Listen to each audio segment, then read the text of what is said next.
Hi, everybody. My name is Osama Tarabe, and I'm going to present to you today about the impacts of historical operation schedules on the hydrological and water quality trends in Lake Okeechobee.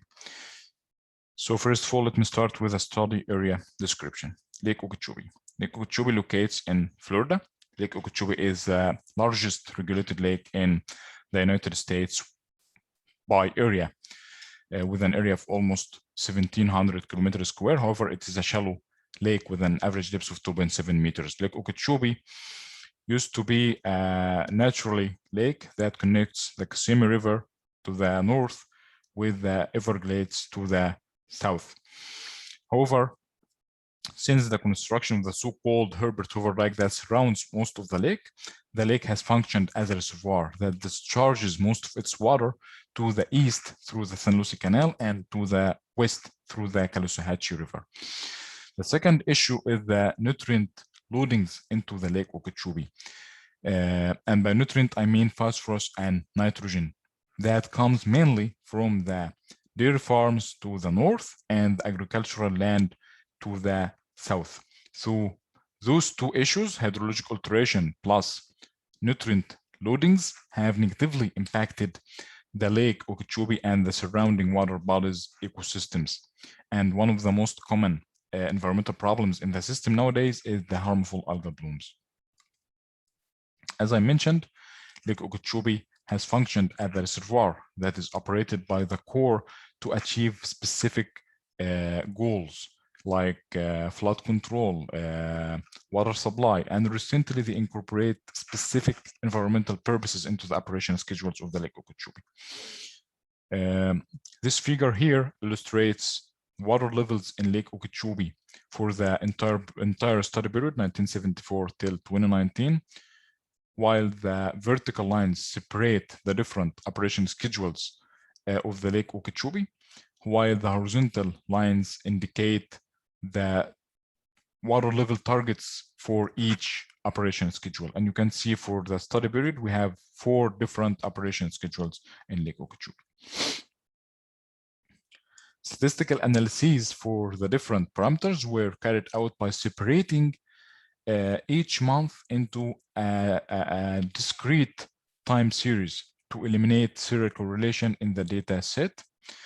Then we used the non-parametric man-candle test to evaluate the trends in flow, total phosphorus, and total nitrogen in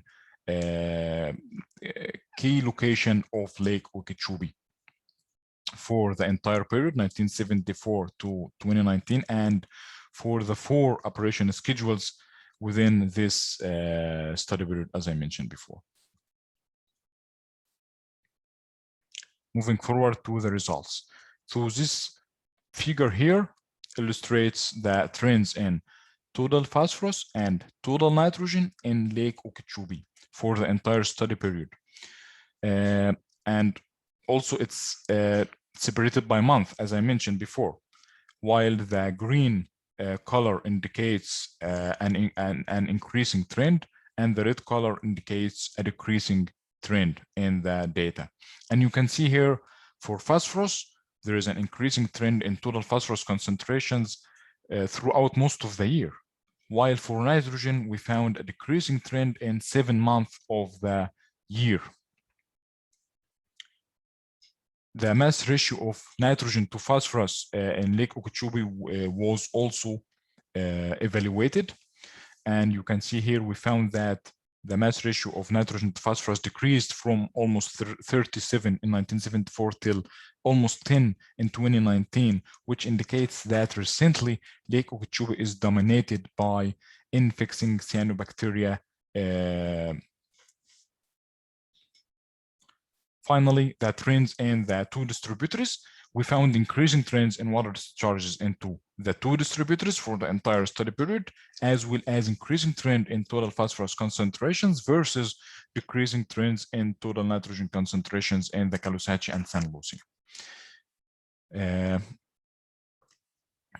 The final take-home message out of this poster will be Total phosphorus concentrations in Lake Okeechobee, Caloosahatchee River, and San Lucie Canal were clearly affected by flow patterns into the distributaries. Thus, combining reservoir operations with the current nutrient reduction could improve water quality in the lake and the two distributaries. Thank you very much.